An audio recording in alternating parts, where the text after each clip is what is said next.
আসসালামু আলাইকুম everyone, সুমেমের channel থেকে আপনাদের সবাইকে স্বাগতম। আজকে রেসিপিতে থাকছে ডাবের পুডিং। আজকে প্রাণ জোড়ানো ডাব দুধের পুডিং বানিয়ে শেয়ার করব। এটা বানাতে খুবই সহজ আর খেতে দারুণ মজার হয়।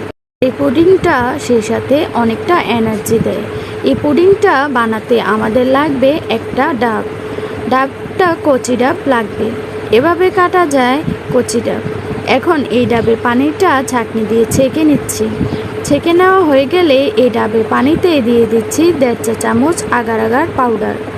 আমার এখানে 1.5 কাপের মতন পানি হয়েছে, আর আমি এখানে 1.5 চা চামচ আগার আগার পাউডার দিয়েছি। এখন খুবই ভালো করে আগার আগার পাউডারটা মিশিয়ে নিচ্ছি। সাথে দিয়ে দিচ্ছি 1.3 কাপ চিনি। চিনিটা যার যার স্বাদ অনুযায়ী চাইলে এটা স্কিপও করতে পারেন। অনেক সময় কিন্তু ডাবের পানি মিষ্টি হয় না, কচি ডাবের পানিতে চিনিটা দিলে খেতে দারুণ মজার হয়। এখন চুলায় বসিয়ে মাঝারি আঁচে অনবরত নেড়ে যাচ্ছি। বেশি সময় ধরে নাড়তে হবে না।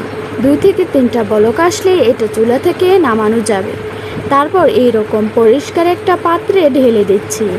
আগার আগার পাউডার কিন্তু তরল পানি জমাট বাঁধতে সাহায্য করে, এ কারণে কিন্তু এটা খুব তাড়াতাড়ি জমাট বেঁধে যাবে।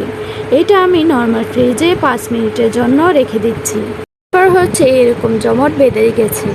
এখন এটা হচ্ছে কিউব করে কেটে নিচ্ছি। কিউব করে কাটা হয়ে গেলে আর ডাবের পানিটা দিয়ে জেলুটা বানানো হয়ে গেছে।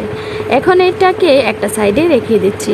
ততক্ষণে আমরা আরেকটা পাত্রে নিয়ে নিচ্ছি 2.5 কাপ তরল দুধ। সাথে দিয়ে দিচ্ছি 1.3 কাপ চিনি।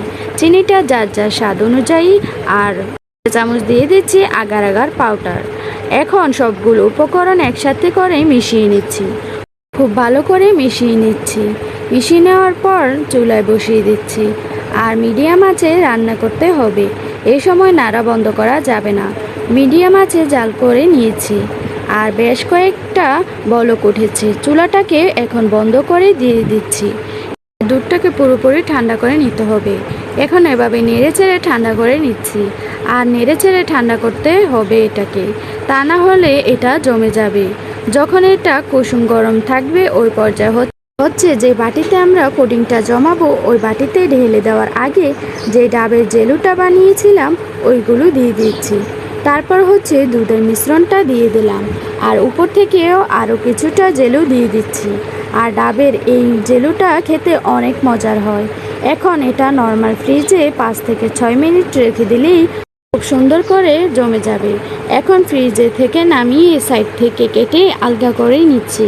তারপর হচ্ছে ডেলে পছন্দ মতন যার যার কেটে নিতে পারেন। আমি এটা স্লাইস করে কেটে নিচ্ছি।